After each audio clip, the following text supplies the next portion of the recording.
guys, it's Debbie with Debbie J's Crafting Corner. Today we're going to be opening up our Spellbinders Crafty Advent Calendar for day 20. Today is the 20th of December and it looks like, ooh, this one actually looks kind of big. Let's go ahead and take a look and see what is in there. Okay, here it is. I was looking for the tab to see where I was supposed to lift from. Okay, looking at this. Ooh, this looks like we've got a layering stencil. So let's open that up and see. I may be interpreting that wrong, but it does look like a stencil. Awesome.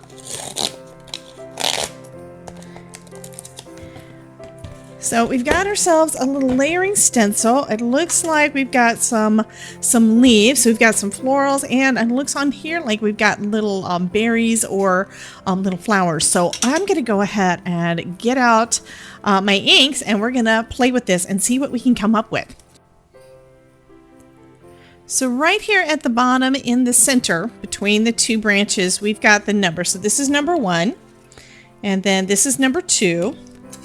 And then this one is number 3. And knowing which side that is on, because I can feel it right there, even though it's hard for me to see, I can tell which direction, you know, up or down. I've got my stencils. I know I've got them in the right direction. So I'm going to place 2 of those off to the side. And then I've got this one. And I think I'm going to start off with, I'm kind of wanting florals off the sides or foliage off the sides, however you want to put it. And I want to keep most of them. I'm going to be trimming this down anyway, but...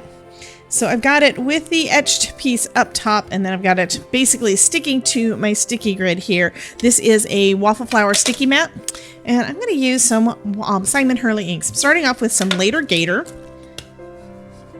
Let's load that up, and I'm going to try not to hit it over here. Now, if I do, I might go back over with some of the ink once I'm done, just to kind of give a little bit of a background there, because that is totally fine. You can absolutely do that.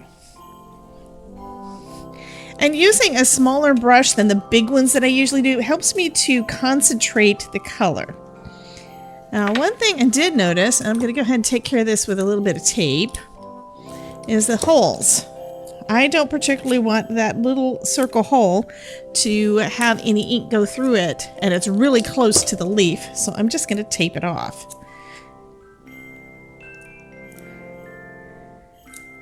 Okay, now I can get down to these leaves without it going through there. And since these are so small and you don't want to go over the edge, using a finger dauber would work really well with this too.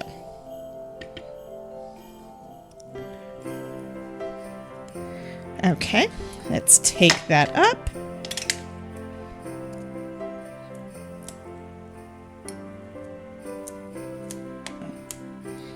Okay, that looks good. And I'm going to come in and do the same thing. First, let's reposition the cardstock. I'm going to move it up higher so that I can actually reposition this low on there.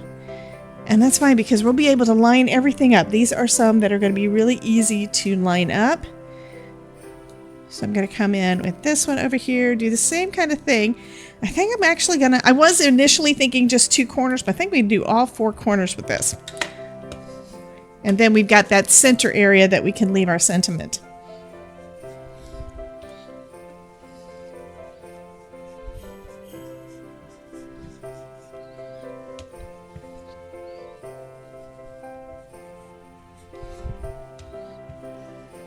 And since I'm overlapping the edge, they're going to look a little bit different on each one. Like this one's going to have more leaves, this one's going to have a little bit less, but it's still going to look kind of cool. Just because the branches are going to be positioned a little bit different on all 4 sides. Okay, I am going to come in and do the other 2, but while I'm here, I'm going to go ahead and work on the next one. So we've got this one, which is the branch. I'm just going to line that up.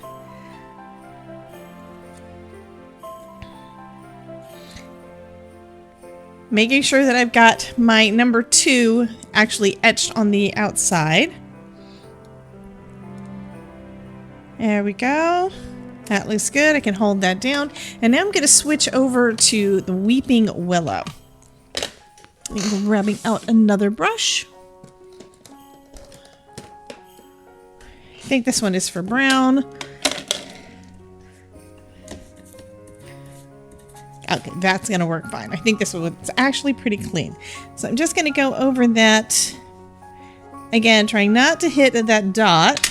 I'm going to get some more tape so I don't hit the dot.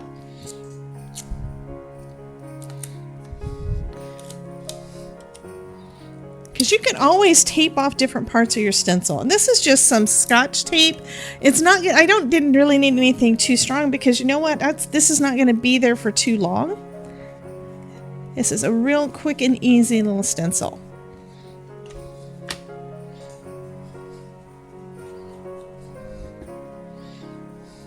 I'm actually thinking that this stencil by itself would work really good as antlers.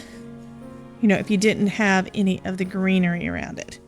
Be a really full set of antlers. That would be kind of cool. So use your imagination when you're creating. Okay. Let's pop that one on up. That looks lovely. I'm going to do the same thing on the other. But let's go ahead and get the red done on this one. We've got the little one there, so I'm going to bring that down. And it looks like these are supposed to be positioned on the tips of the branches.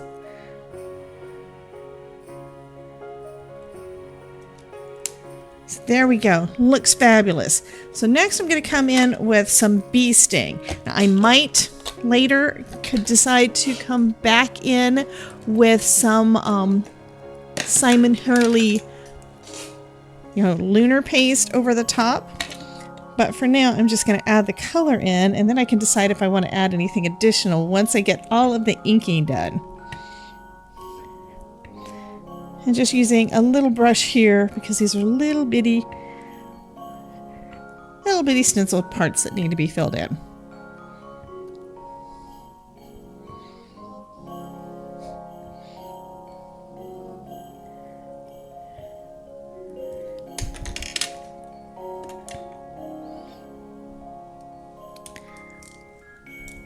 And there we go. I love that. So I'm going to go ahead and finish stenciling up my panel, and then we can put this all together with a sentiment on a card. So I'm bringing in some extra color from the outside using, this is still later dater now, but using a larger brush that is going to put a little bit of a gentle background color on there. It's not going to take away anything from what I've got going on. And I can add some extra red if I want to. I'm actually kind of thinking about doing some stickles, but we'll see how it looks when I get to that point. So let's go ahead and add some green to this background.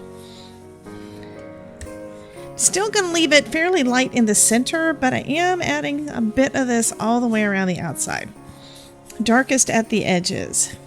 It also will help to cover up the couple of places where I went over the stencil. So I've got a couple of imperfections from around the edges of that stencil, some of the straight lines that I didn't really mean to do. And this is going to cover up that.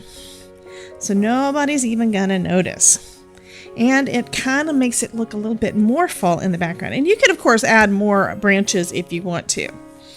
Okay, then gentle in the center so it's still light. There we go. I'm going to say that is about done. So now I'm going to trim it down and go from there. So I have some wax seals that I have not used yet that I made, I don't know, a couple of months ago. And I have some string. So this is some gold thread. I'm just adding it. I just added a little bit of dot liner to hold it in the back. And I'm going to just do some wrapping. And after placing it a minute ago, I decided, I kind of want to have it up here right where those two branches come together. I think that would look kind of cool. This is also a technique I've seen lots. I think I've done it a couple of times. I haven't done it in quite a while. So we're going to see how this is going to look. And I'm actually laying the thread down pretty much straight and over itself, so that's putting kind of a nice little gold strip right across. You could, of course, use washi tape or gold cardstock for this, but this also gives it a little bit of a different, I don't know, kind of an organic-ish look. So I think that's probably enough. So let me go ahead and adhere that last piece down where the tape, where I've already got it on there.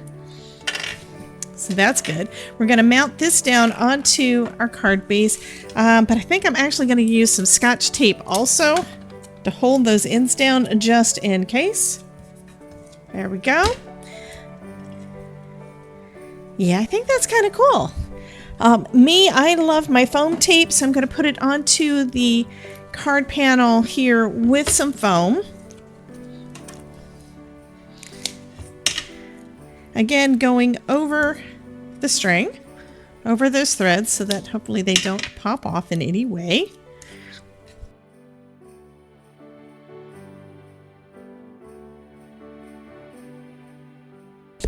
And yes, I know I went a little bit overboard with the foam.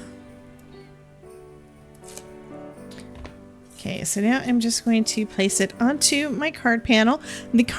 This piece, I went ahead and cut that one down to 3 3/4 by 5 inches. And so this one is 4 by 5 1/4. So I basically have trimmed this one down an inch down on 2 sides from A2 size, and the matting layer, it's cut a little bit more, and that's a little bit less. So that's going to give us 1/8 of an inch all the way around. There we go.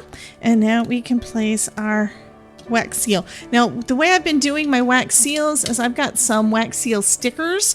They are ones that you put on the back. It's basically a giant glue dot.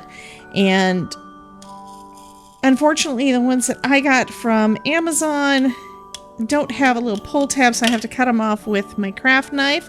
It still works. It still works perfectly fine. And it makes it so that you can basically save them and use them wherever you want to. And you've got a ready-made, basically a sticker ready to go. So I'm going to put that one right here, right in the middle, just kind of hanging down from the string. And then we're going to mount this onto a white card base.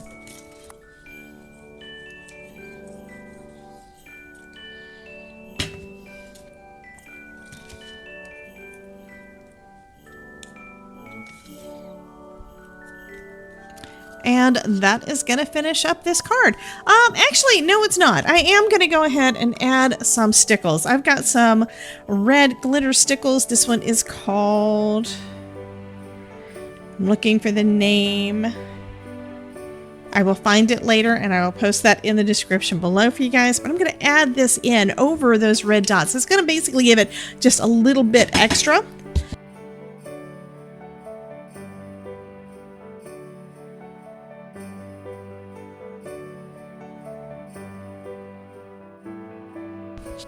Okay, and you always want to tap it and get the stickles down into the bottom and avoid any glue, any bubbles, so that you can get this in there better. And I'm just going to add a little dot over all of my berries. Easy placement.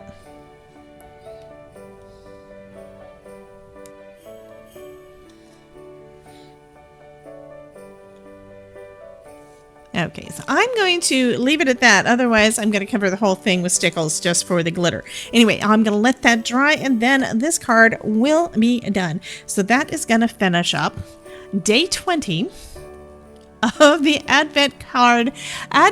Crafty Advent Calendar from Spellbinders, my card series that I'm doing this year.